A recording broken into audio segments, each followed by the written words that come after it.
Hi, y'all. This is Kristen Chenoweth. Hi, I'm Gloria Stefan. This is Sarah Bareilles. Hi, I'm Patty Lapone.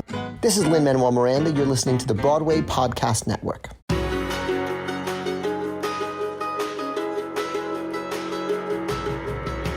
Welcome to the Theater Podcast, intimate personal conversations with theater's biggest names. I'm your host, Alan Seals, and unfortunately, Jillian is on vacation this week, so I'm by myself. I just got out of the interview with Andrew Barth Feldman, and oh my gosh, that kid is so self-aware. 17 years old. His first professional acting gig ever is going into his dream role as Evan Hansen in Dear Evan Hansen. Just phenomenal conversation. The guy was talking to me and having a level of conversation that I'm used to having with some of my adult friends that I think some of my adult friends might not actually even be able to to carry on, which I don't know what that says either about me or my friends. Sorry, friends. Anyway, but he's a humble kid living his dream, and I think this speaks to his level of maturity. I think speaks to what's happening now with kids, and especially teenagers now who have just grown up. They don't have to beg their parents for a phone anymore. You know, what he said was he was the end of a group of kids who didn't have to beg their parents for phones. Everybody just gets one now. That's how parents feel safe, sending their kids out with a phone. We're just kind of getting used to carrying the internet in our pocket, and we go deep into how Evan Hansen is kind of bringing to light a lot of what kids feel, or maybe what they're afraid to talk about, or even for parents, it's allowing them to sort of empathize with their children in a way that we weren't really able to in the past. So it speaks to him, the show and the role speaks to him on a very personal level. He was always attracted to it, and just out of, gosh, half luck, half talent. Stacey Mindich, lead producer for Dear Evan Hansen, saw him win the Jimmy Awards and basically bypassed a whole bunch of audition processes to send him to the equivalent of a final callback. And long story short, here he is on stage 6 months in, crushing it. So anyway, sorry to ramble on at the end of the interview, too, about Disney. We share a huge mutual love for Disney World, but stay through the closing questions. I promise it will be worth it. He gives an impression of someone that you don't want to miss. Before we get into the interview, please take a moment and visit ttp.fm and go to ttp.fm/Patreon to show your support. If you're at a certain tier, you can get advance notice of who we're interviewing, so you can submit questions. Other tiers get other reward levels. There's lots and lots of good stuff in there. So everybody, please enjoy this episode with Andrew Barth Feldman. Here you go. 1, 2, 3.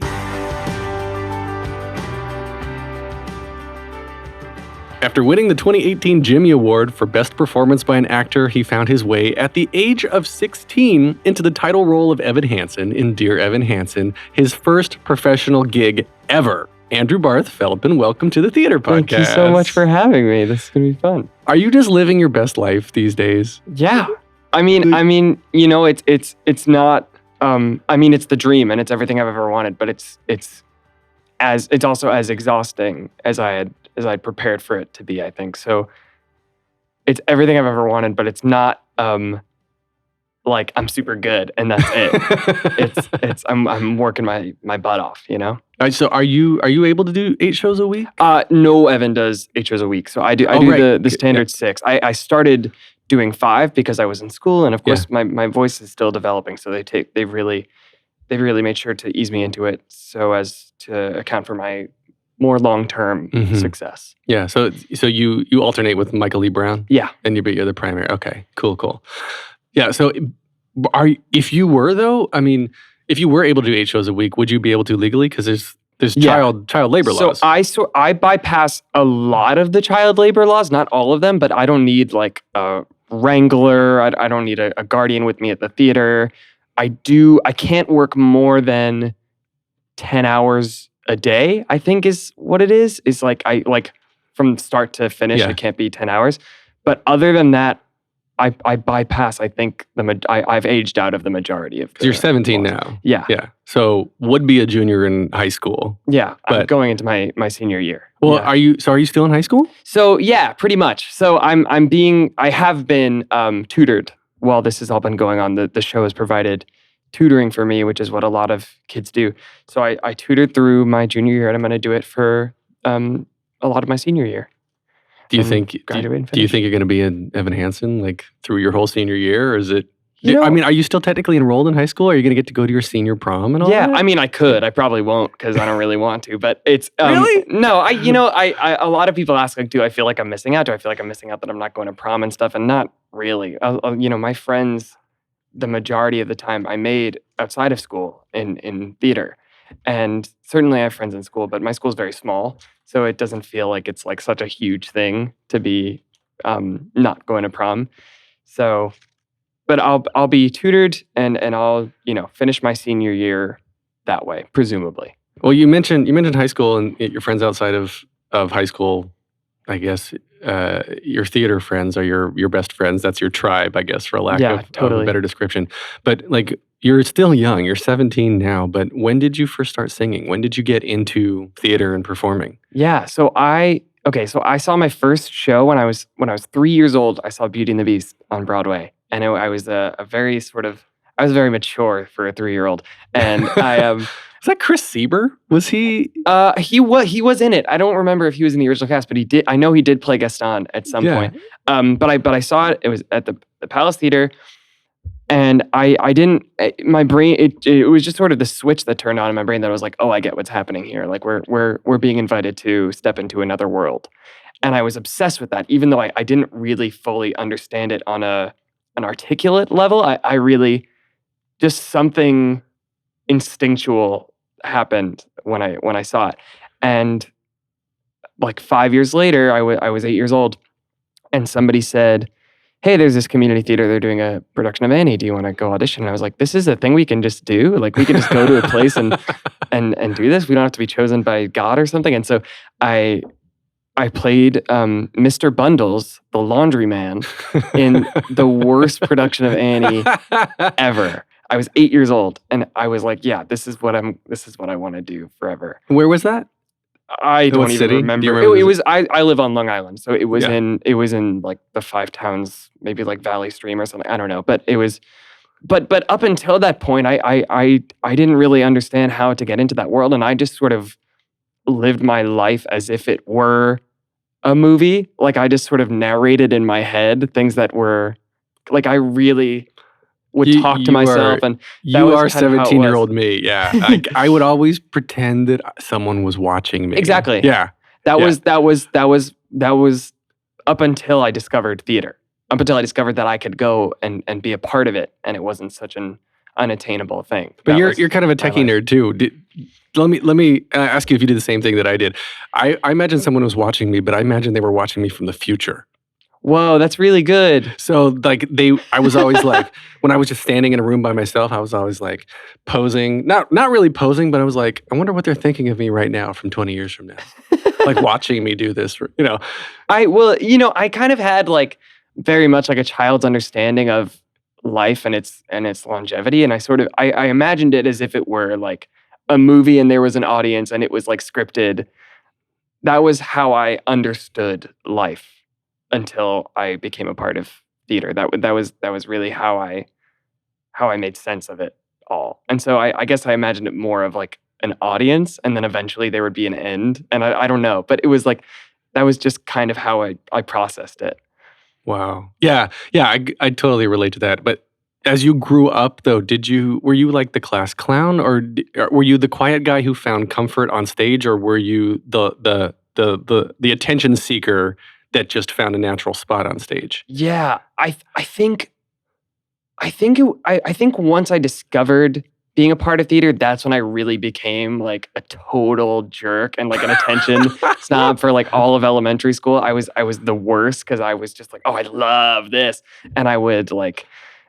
There was like an assembly every week, and I would always perform and like get people together and do a huge thing. But before that, my mom always tells these stories of when I was in like nursery school, there were these performances that we would have to do, and I would refuse to stand up. Like everyone had to was sitting, and then they would stand up and sing a song. I would not stand up. I refused. I sat in the back. There were pictures, and so I was up until that point. I was definitely not a rambunctious kid. I was I guess pretty quiet. You had to get comfortable in your surroundings first. Exactly. Yeah. So then after Annie, what was next after that? I mean, you started performing in middle school, high school. Yeah. I right after that, I auditioned for a production of Beauty and the Beast Junior, and I didn't know, I had never auditioned for anything because Annie was like a very young kids production, so it wasn't like a traditional audition process, but this was like a traditional audition process. And they were like, "Do you have any idea what you want to sing?" And I was like, "No, I don't know." And they made me sing "Be Our Guest," and I kind of knew it. And I got cast as LeFou. And this was that was when I was, oh, this is what I'm going to do. I can be funny. I can make people laugh in a really stupid way by being like hit on the head and stuff. And so that was sort of when I found my aisle. But also from that, I was asked by the director and producer of that show to be in a touring, quotes around touring, production of A Christmas Carol, which went to like different libraries around Long Island. But it was adults. I was with adults. And that was when I think I grew up so much because I started doing those touring or whatever productions of that. And then I did Bye Bye Birdie and a lot of those from the same theater company that also sort of became a second home to me. And so that was when I grew up a lot, but also found my knack for comedy, which is really what I grew up doing. Well, interesting, because Evan Hansen, known for its comedy. People don't remember how funny the show actually is, and I've been able to find a couple of new comedic moments or bring some back from Ben that Taylor sort of did away with to focus on a different point of the show, and I just have a knack for that, and I know Taylor does too, but he really so made that his own, and I sort of have taken them all together and blended them into one, and I get to bring some comedy to him, which I'm really happy about. That's fun. Well, let's talk about Dear Evan Hansen. How did you get into the production? How were you asked to audition? Yeah, tell me the story. It came from the Jimmy Awards, which you mentioned before. I was a part of that, which is the National High School Musical Theater Awards for people who may or may not know, and I won that, and it was sponsored by Dear Evan Hansen. So Stacey Mindich, our lead producer, was in the audience, as well as Tara Rubin, the casting director, was one of the judges. And apparently, according to her side of the story, at intermission, Stacey texted Tara and was like, "We need to get him in the room. I think he's our next Evan." And that was crazy to me because Dear Evan Hansen was my favorite show. It is my favorite show. From the moment I saw it, I was speechless. I think it really articulated something that I hadn't been able to articulate. And so that was really special to me. And so I got an email a few days later that they wanted me to come in and audition for the male swing. So I would be covering the roles of Evan, Jared, and Connor. Really, they were just looking at me for Evan, but they wanted to keep their options open, I suppose. And I talked to some other people who had been through the ringer with Dear Evan Hansen, and they see everyone. They do so many open calls. They see as many kids as they can because it's such a specific thing that this role requires. And pretty much from what these people who had been through it before were telling me was that I'd skipped the process. What they'd asked me to do was a work session, and then essentially what would be the final callback with Michael Greif, Stephen Levinson, Pasek Paul, Alex Lacamoire, Stacey, the whole team. And that was ridiculous to me. It was so mind-blowing. And so I went and I did the work session.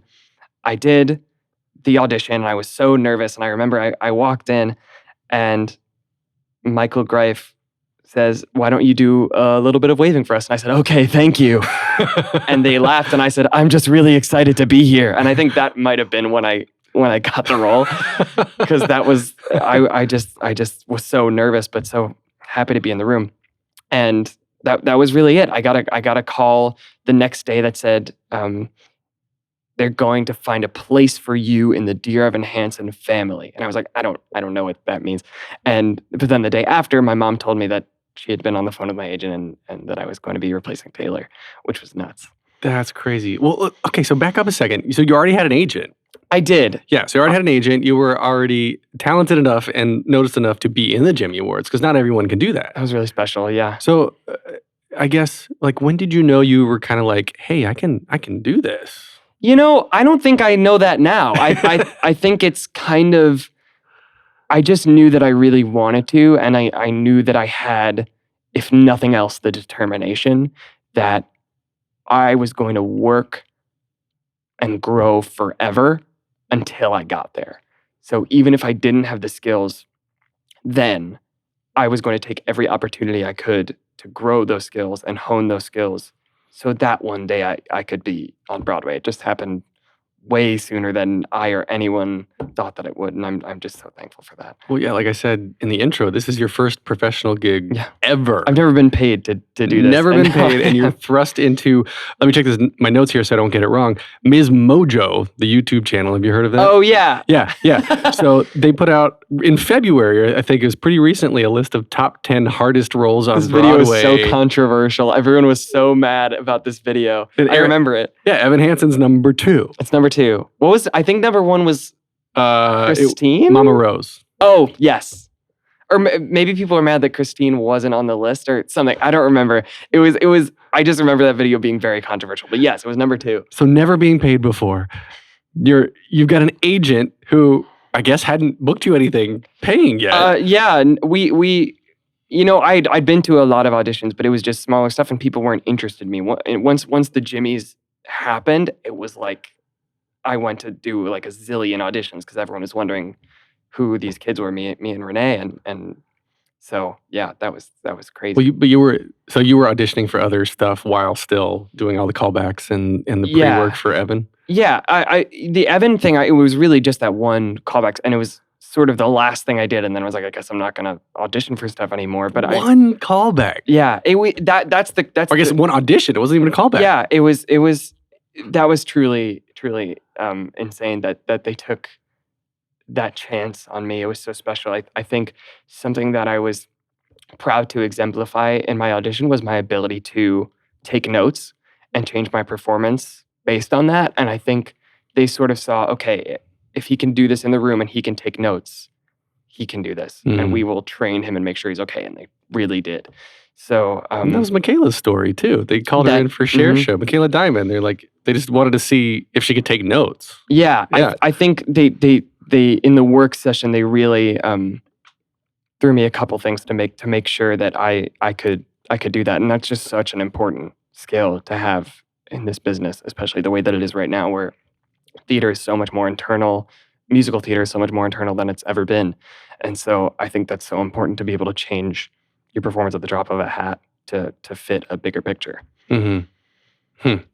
You said a second or a few minutes ago that Evan Hansen was your favorite show before you even went into it because it articulated something that you were feeling. Is that what you said? Yeah, and I don't struggle with a diagnosis of anxiety or depression, and I'm very lucky and very thankful for that. But I was a teenager, and I am a teenager, and that anxiety and that isolation is something that we all feel at any level of maturity or emotional maturity. That's something that we're experiencing for the first time. I think it's something that everybody knows very well. And it was my first experience with that being articulated in that way. And I was speechless.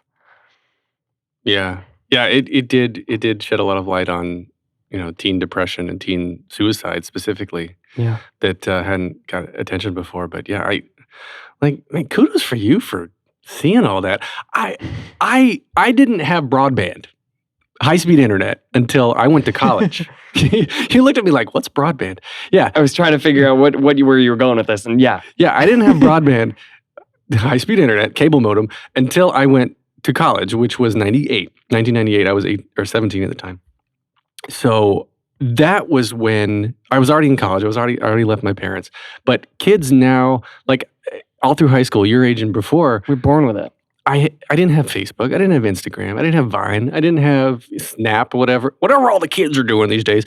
And the level of exposure that you're subject to now, like I have 2 small kids and I worry about them. Yeah. I worry because I my older one especially is very sensitive, and I don't want him to be bullied and feel like he can't talk about it or not understand what it is. I mean, that's what the show's about. Yeah. That's what it is the generation who's born with an iPhone in their hand and feels that isolation from that hyperconnectivity. I was sort of the very, very end of the generation that had to like beg my mom for a phone. Everyone you have to have it now because it feels like you won't be safe. You won't be safe unless you have it. Unless like for kids, like if you're gonna go out, you need to have a phone now. That's why so many parents like their kids have to have it now. So I started with the flip phone so I could be safe. But the Razor. yeah, it's terrible. I still have it. I throw it at the wall and it doesn't break. It's amazing. But yeah, so I just that feeling of, oh my God, everyone's life is better than mine that you get from the internet is something that is so universal now. And it's something that's such a central theme of our show. God, kids now are going to grow up so much better than I did.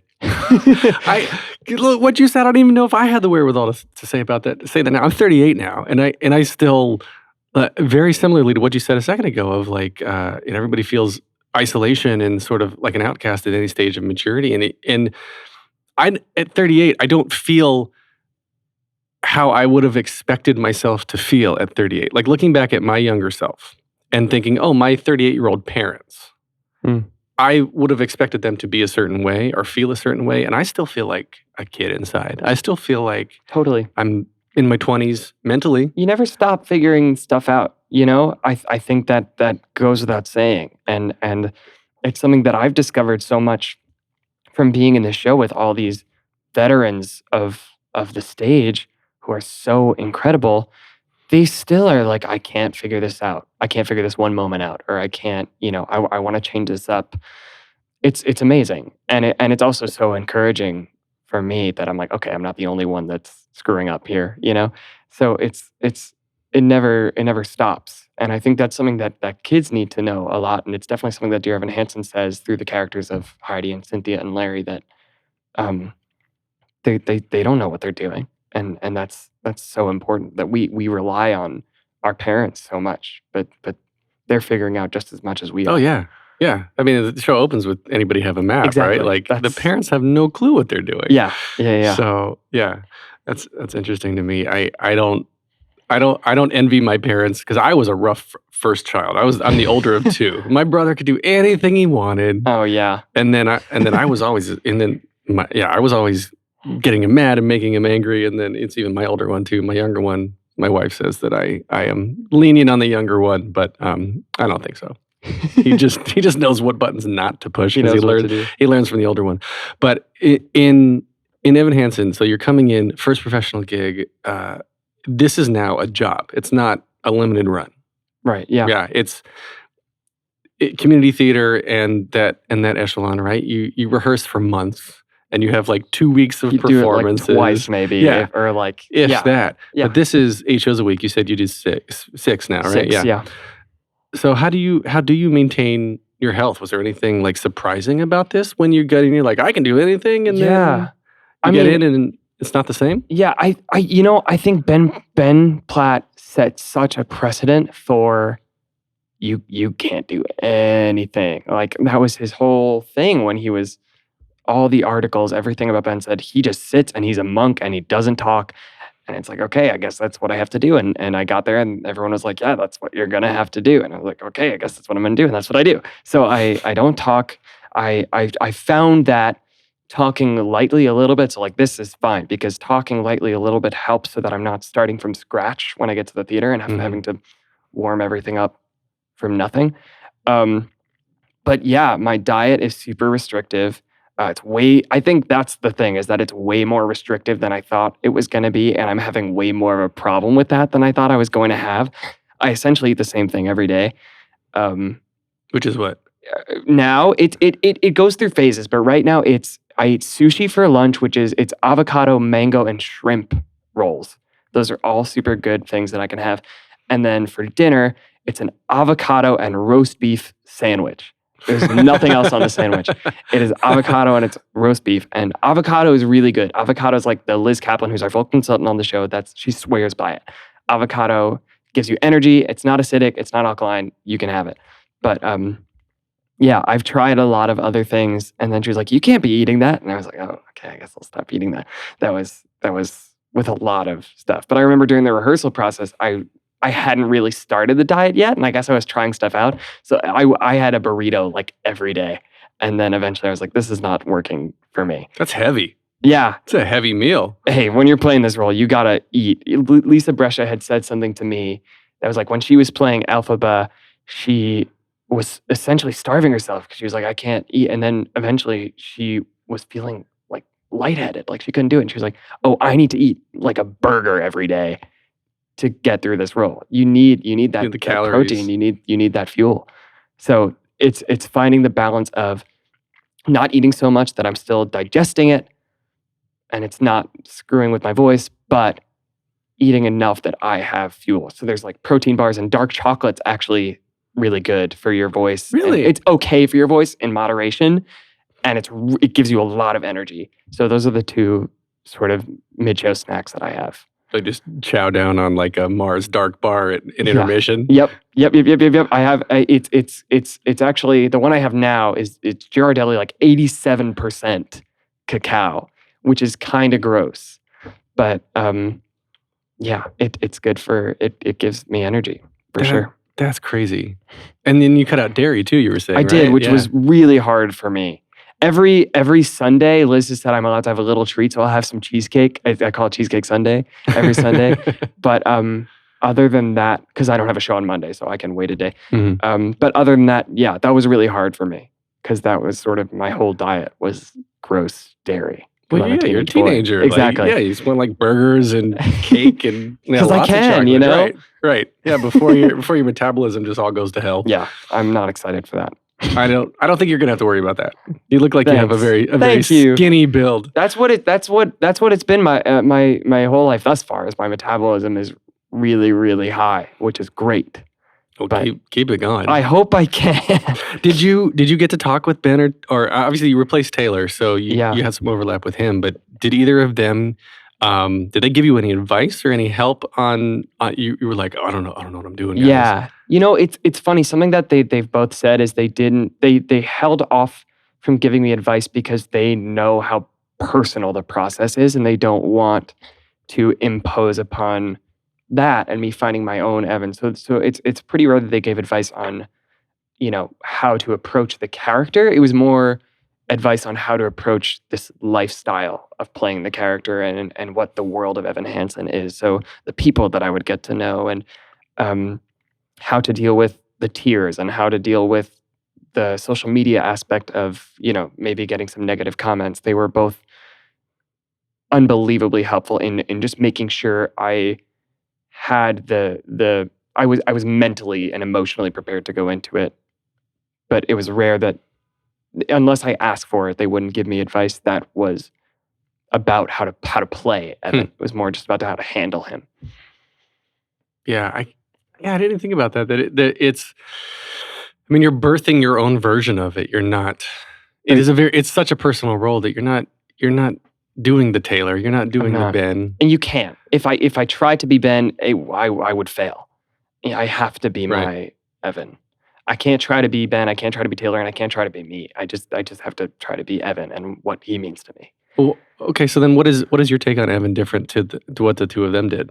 Yeah, I mean, you know, from an obvious base perspective, what people have really seemed to respond to is just seeing a teenager and just removing that layer of disbelief that you might have is really, I think, really powerful to see. So even if I don't do anything else, it's still a kid going through this, and that's really, really hard to watch. And I think it allows for a bit more forgiveness, which is, I think, so crucial and really special, and I'm really thankful for that. But I think in terms of how I play him, I think my Evan is very sensitive. He's a lot more sensitive than, Ben's, where stuff almost would fly past him because he's so in his head about what may or may not happen.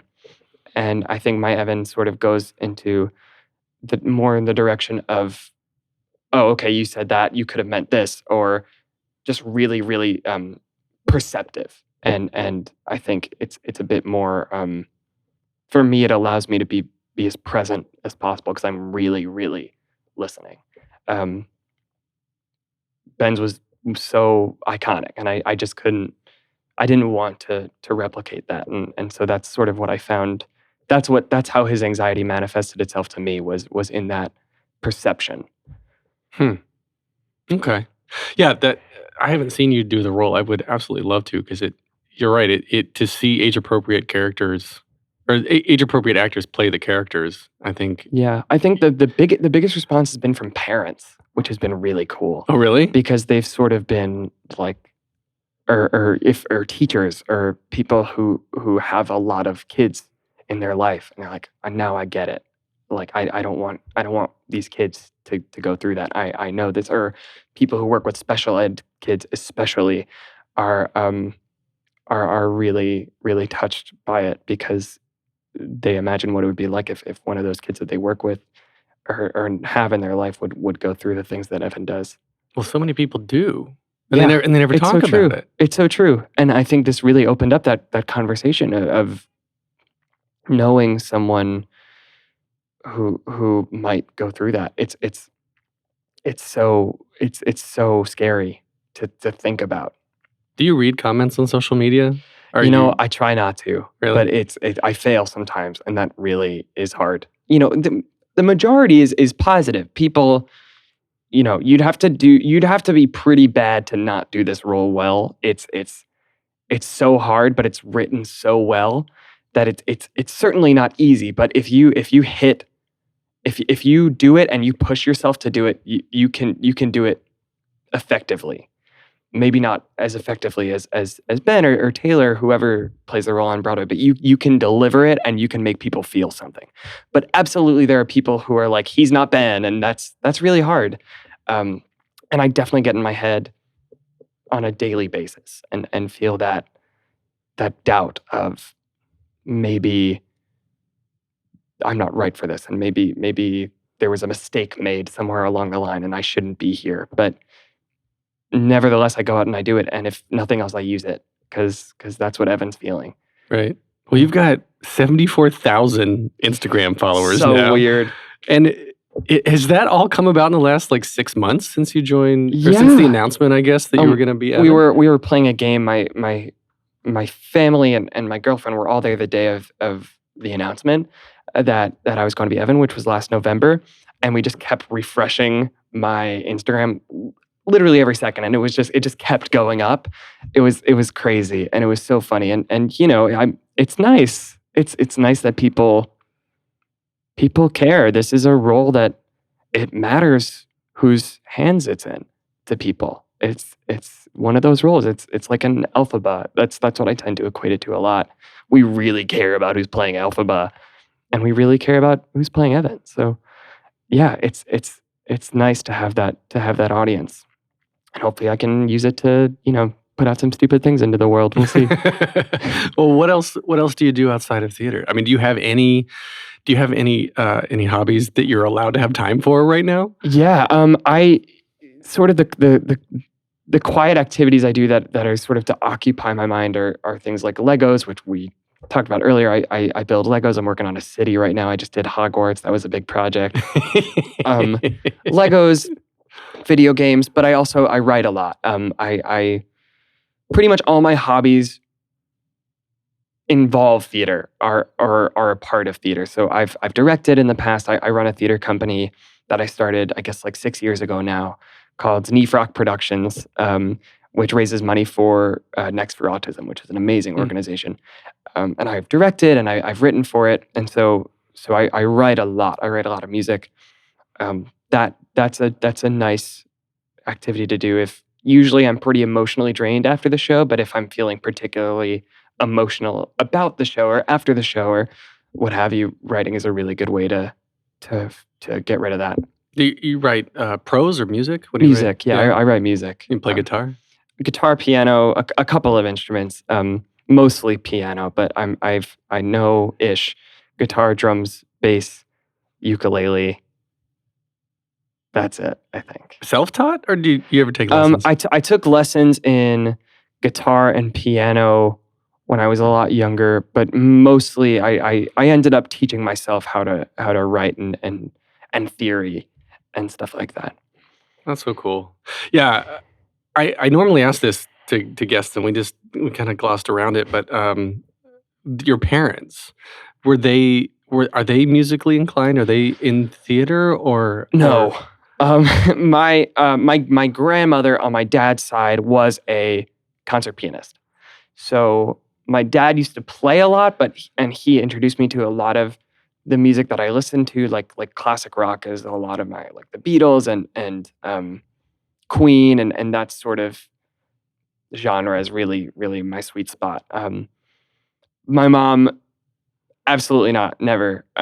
She was never into it. I have a brother. He's really my cousin, but we were essentially raised together. So who is like crazy musician, amazing musician. So it just sort of has come up at random spots in my family. I have another cousin who's an actress and plays the cello.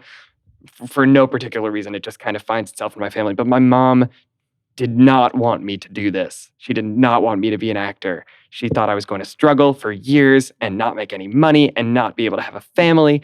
But I think what we have now is a really good start. So I'm very thankful for that. But yeah, I really wanted to go to a conservatory for college. And my mother is a college admissions counselor. And she was like, absolutely not. You need a liberal arts education. She was absolutely right. That's what I needed. And that's what I plan to do. So you're still going to go back to college? That's the plan. Yeah. Even if it takes a little bit longer because I'm working or whatnot, but I do want that experience. And I think that's such a formative thing, and I think I would really miss out on that if I didn't. Are there any other roles that like has popped in mind of, obviously Evan Hansen is a teenager. Are there any other roles that popped to mind that you like obsessed over or that you were like love to sing? I have a list. I mean, oh, do you really? Because I'm a theater nerd. I think a lot of us have a list. I think the one that I usually say, and I stand by it, is Quasimodo in Hunchback. I almost got my school to do it, and then I did Dear Evan Hansen instead. But that would have been really cool. I think I love Little Shop of Horrors, and Seymour, I would love to play Seymour, but secretly I would really love to play Audrey too, even though I know that's not a thing that could ever happen to me. Yeah, I mean, there's so many. I think what I'd love to do more than anything else is originate a role in a Broadway show. I think just to be part of a new show and be on a cast recording and just love a new piece of work and give it my stamp would be really special. And everybody compares all the replacements to you. Yeah, that's my revenge. It's like, take that, Ben Platt. He'll go in and fill your role one day. Oh yeah, sure. But you said you're into Legos. I was looking through your Instagram feed and you post a lot about Disney. I do. Oh, I would love to talk about this. Yes, yeah. Please. Yeah, that was sort of another thing that was like, I went to Disney World for the first time when I was 6 months old. I went because my parents promised my sister that nothing would change when I was born. And so my first movie I ever saw was Mr. Deeds with Adam Sandler because they promised they would take her. And so it was that sort of thing. So I went What's the age difference with you and your sister? She's 12 years older than me. Okay. So she was 12 when I was born. And so we went to Disney, our whole family. I don't remember it. I was asleep the whole time. But it just sort of, that's the foundation that was laid of escapism. Because that's really what Disney's all about is this is another universe. And I think that there's such an overlap there with theater of when I saw Beauty and the Beast, I was like, this is another way to get there, you know? And so I'm just obsessed with it. And I can't explain it. I think it's just I think Disney just gives that feeling of perfection in the world. If you can turn a blind eye, which I can and do, to corporationness, the capitalism of the whole situation, which that's going to be, part of anything. Mm-hmm. I think Disney is art, and it's just it's just so magical. And I'm a big connoisseur of the parks specifically, but really the whole brand. I eat it up. I absolutely eat it up. Well, they put so much into the entire experience. They do make it an experience. It's so immersive. And yeah, it's very immersive. Like even the lines, the cues, right? Yes. Like just waiting. There's games. The whole thing is themed. Where you go to other theme parks and you don't get any. It's just a boring. It's just like a roller coaster that you go on, and that's great. And I love that too. I'm super duper. I'm totally like an adrenaline junkie, and I love coasters. I love doing crazy weird stuff. But Disney is just you. It's the easiest way to suspend your disbelief because there's no way out of it. There's no way to look at what's behind the curtain because they do such a good job of covering up the curtain in the first place. Yeah. It's amazing. It's and I can't wait to go and see what they've done with Galaxy's Edge with the new Star Wars land because it's supposed to be totally groundbreaking. I can't Really? Yeah. I'm really excited about it. Yeah, I've gone every year, at least once a year with my kids. So they're Good. not into Star Wars yet. They're still too young, but we'll get there. They're into. Good. We went to Toy Story Land this year. I love so. it. I think they did such a good job. Yeah, it's great. Yeah, and you like animatronics too, right? Like I'm super into animatronics. Like on the Instagram feed, you're just posting animatronics. Yeah, I love that stuff. I think it's unbelievable what they can do now. Apparently, the new rumor is that with the new Marvel lands that they're building, they're going to use something called stuntronics, which are animatronics that can like do flips in the air and like land. They're using it for movies now, and they're going to use it in the parks for Marvel lands. Well, what's the Boston Dynamic, the robotics company? Boston Dynamics? Yeah, that's one. When they're like hitting it with the hockey stick and closing the doors on it. That's what I picture. I picture like that kind of robot just coming up and doing flips. They're also it would be so weird, but I would be very interested to see it. And it would work with Marvel because, you don't have to have the mouths move or whatever for like a Spider-Man sort of thing. So I think it would be really cool. Oh, I can't wait for that. I did not know. I'm going to have to go research stunt animatronics. It's just always like what they did with Pandora recently, the Avatar land, the animatronics they have there. Like, you can't distinguish it from a real... I mean, there's nothing real to it compared to it's blue people, but it's, if they were real people, if that's what it would be. It's nuts. Yeah, I am so impressed with that. If you were not doing theater, though, would you get into computer science? Would you get into to animatronics? Would you want to go be an Imagineer for Disney? Yeah, we were talking about that. So I think I sort of had this idea when I was young. My family really was like, you could be a computer programmer because we don't want you to be an actor because I don't think that's a steady job. And you should do it like on the side or whatever, but like as a backup plan, you can go into programming because you know a lot about computers. What I soon learned is that I know a lot about computers compared to my family because they're older and don't know about it. I did take some classes. I did take some programming classes, and I just quickly realized I can't do this. I can't live my life behind a desk. I don't think I could do that my whole life. And I was pretty optimistic about it up until that point. And it was when I was sort of at a point where, okay, maybe acting isn't such a good idea and maybe I'm not cut out for this. But it sort of came at a time when I started to become more and more confident in my acting from being able to play new roles. I'd always played these comedic roles. And then all of a sudden I played Galileo in We Will Rock You.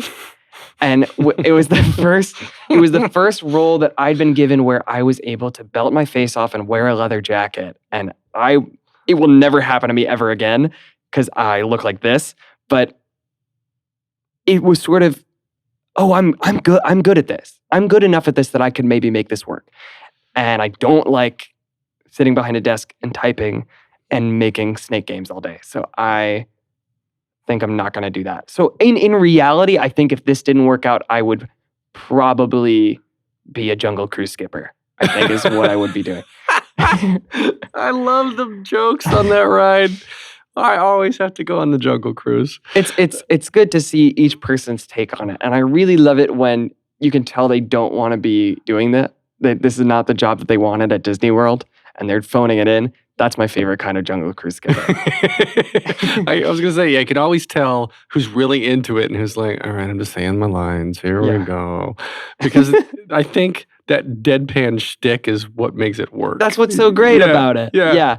It's because the Jungle Cruise started as like, whoa, these animatronics are so cool. And then over time, people were like, these animatronics are not cool. And so they added all those jokes in so that they didn't have to change the ride. And they could just make a joke out of these bad old animatronics, which I think is so cool. Oh, I didn't know that. Oh, I bet you're like full of Disney trivia. I am. There's my favorite ride is the Haunted Mansion. Mm-hmm. And in addition to having it memorized, like the Ghost Host script, there's this book that the Imagineers wrote. That's how it was made. And I'm like obsessed with it, with its history. It's awesome. I'll do another podcast for you if you want, just about the Haunted Mansion. Oh, dude. Please, can we do a bonus content episode? I would love about to. Haunted Mansion. I would really love to do that. All right. I'm in. Well, my grandfather helped build Disney World. That's so cool. He was, well, what do they call him? An estimateur. He was a project manager. Oh, wow. And he had to figure out how much all the rides were going to cost. Oh, I think you talked about this with Michael Lee Brown, because he's also a huge Disney fan, and we bonded over that very quickly. That's so cool. Yeah. So he promised to tell me some secrets that he didn't, and now he's gone. But Oh no. So I'll read the book. But we should do that. Okay. So well, let's see. Anything else we want to cover? Cool. Yeah. So we'll wrap up here, and we'll just go to our standard 3 closing questions. So first one, very simply, what motivates you? Ooh, I think the thing that helps me on a daily basis is to look back like a year from now and see what I was doing. And when I was cast in Dear Evan Hansen, I was playing Mr. Toad in Wind in the Willows. This happened the week of the show, and I was like, got the call that I was going to do it, and then I had to play Mr. Toad at night, and it was like the voice of that character was like poop poop, like that was the whole and I was like, this is what I'm doing right now, and a year from now I'll be. So to look back at that is kind of like, how could I not be thankful, because this is all I've ever wanted, and how could I not be motivated by that? And then it's just sort of when I meet kids at the stage door who it means so much to them, or when I get to do a workshop or a Q&A or something with some teenagers, that's really special. Because I'm like, they're working so hard, and that's how hard I was working, and I should never be working any less than that. Can you give me a line from waving through the window as Mr. Toad? Oh yeah, I've learned to slam on the brake. I just saw the director of this the other day. Before I even turn the key. It's actually pretty applicable because he's very obsessed with cars, so that works a little bit. But he crashes them, so I guess he hasn't learned before I make the mistake. It's like the Duke of Wesselton from Frozen. Oh, yeah. That was really my basis for the voice. Wesselton. Yeah. Okay, so the second question. What advice would you give to your younger self? Not that you're that old. What advice would you give to your younger self and younger people now listening, starting out down a similar path? Yeah, I think I'm really proud of my younger self for working as hard as I did, and not never giving up on it, and recognizing that there's room to grow. And I think that's the number one thing that all young people wanting to get into this business need to know, is that you're not the best. You're just not. You're not better than anyone else in the room. You might not. You just need to work hard, and you'll never be the best person in the room because everyone has something different to bring to the table. But you just need, if you want to be quote unquote good enough to get into this business, you just need to keep working, and you can get there. And there's no reason to think that you can't, even if it takes you, however long. As long as you keep growing, there's no limit to how much you can grow. But I think to my younger self, I would just want to say to keep doing it, I guess, and never feel ashamed or don't get distracted by just work, I think, and enjoy it. I think that's probably really important, and that's probably what I would say is enjoy it as much as you can. Cool. And then last question, if you could only see one show for the rest of your life, but you can see it as many times as you want, what would you see? Whoa. I mean, I truly love Dear Evan Hansen. And I think, but I won't use that as my answer because that's lame. Because everyone thinks I'm being paid to say that, and I am, but I really mean it. Because I think it's a pretty perfect musical. I think my answer might be Little Shop of Horrors. I love that show, and it's just so fun. I don't think you can see one show for the rest of your life, and if it's like really sad, that wouldn't be great. I think Little Shop is just so much fun, and it's never not fun.